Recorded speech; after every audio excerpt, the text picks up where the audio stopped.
Guys, badly I need a super bike.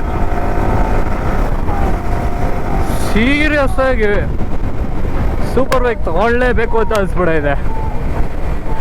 ಏನ್ R15 ಎಲ್ಲ ಈ ಲೆವೆಲ್ಗೆ ಸಿಟಿನಲ್ಲಿ ಡಾಜ್ ಮಾಡ್ಕೊಂಡು ಹೋಗ್ತಾ ಇದ್ದೀನಿ. ನೀನು ಅದೇ ಎಕ್ಸಾಸ್ಟ್ ಬೇರೆ ಹಾಕ್ಬಿಟ್ಟು ಇದ್ರಲ್ಲಿ ಹೋದ್ರೆ ಇನ್ನೂ ನೆಕ್ಸ್ಟ್ ಲೆವೆಲ್ ಅನ್ಕೊಳ್ರಿ.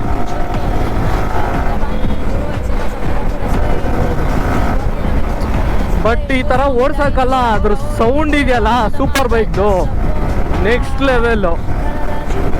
ಬಟ್ ಎಲ್ಲದಕ್ಕೂ ಕಂಪೇರ್ ಮಾಡಿದ್ರೆ ಕವಾಸಕಿ ಗುರು ಬಾಂಬ್ ಸೌಂಡು ಮಾತ್ರ. ಆ್ಯರೋ ಎಕ್ಸಾಸ್ಟ್ ಹಾಕ್ಸ್ಬಿಟ್ಟು ಫುಲ್ ಸಿಸ್ಟಮು ಬೇಡ, ಅದು ಸ್ಲಿಪ್ ಆನ್ ಹಾಕ್ಬಿಟ್ಟು DB ಕಿಲ್ಲರ್ ಎತ್ಬಿಟ್ಟು ಹೊಡಿತಾ ಇದ್ರೆ ನೆಕ್ಸ್ಟ್ ಲೆವೆಲ್ ಅನ್ಕೊಳ್ರಿ. ಏನಿರೋ ಈ ಥರ ನಾನು ನೋಡ್ಕೊಂಡು ಹೋಗೋ ನೆಸೆಸಿಟಿನೇ ಅಲ್ಲ, ಅವರವರೇ ಜಾಗ ಕೊಟ್ಬಿಡ್ತಾರೆ.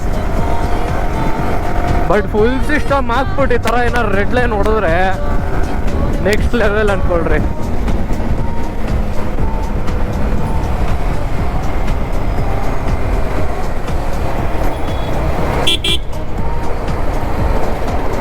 ಸೈಲೆಂಟ್ ಶಿಷ್ಯ, ಜಾಗ ಕೊಡು ಒಂದು ಸ್ವಲ್ಪ. ಇವ್ರುಗಳು ಪಕ್ಕ ಬಂದ್ರೂ ಗೊತ್ತಾಗಲ್ಲ, ಝುಯ್ ಅಂತ ನಿಧಾನಕ್ಕೆ ಬರ್ತಾರೆ, ಸೌಂಡೇ ಕೇಳಿಸಲ್ಲ.